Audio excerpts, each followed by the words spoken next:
Bibigyan ko kayo ng tip kung mahilig ka mag-online shopping sa US, sa Japan, sa Korea, mga K-pop merch, sa Australia.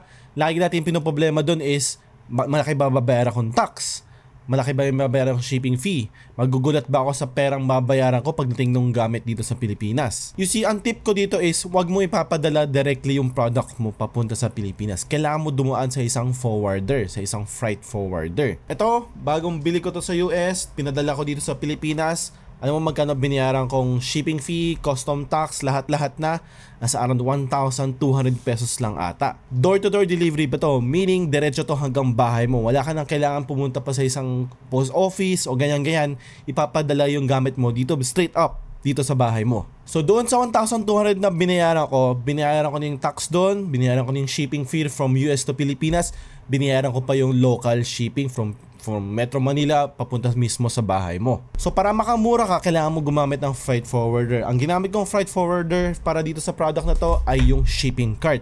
And napaka-convenient nila, napaka-hassle free nila. Kasi once na dumating na yung product mo sa warehouse nila, for example sa US, pipicture na nila yan, i-document nila yan para makita mo talaga yung dumating na package, ano yung weight niya, ano yung dimension niya, etc. Wala silang hidden fees, meron pa silang free 30 days na storage. Ano ibig sabihin ng storage?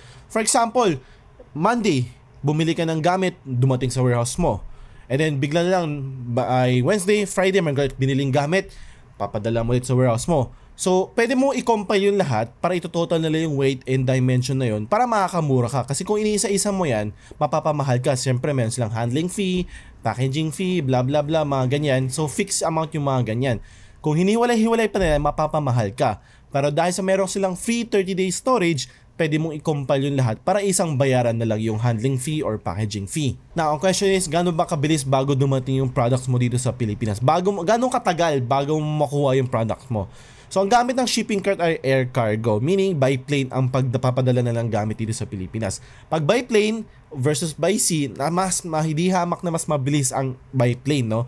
So, expect mo less than 2 weeks. Pag nag-order ka Monday, siguro by next week, Tuesday, Wednesday, nasa sa'yo na yung product mo. So, if meron kang kailangang bilhin sa US, sa UK, sa Japan, sa Australia, sa Korea, lilive ko na yung link ng shipping cart dito sa screen na to. And if meron pa kayong tanong or inquiries, concerns, leave na lang comment sa baba.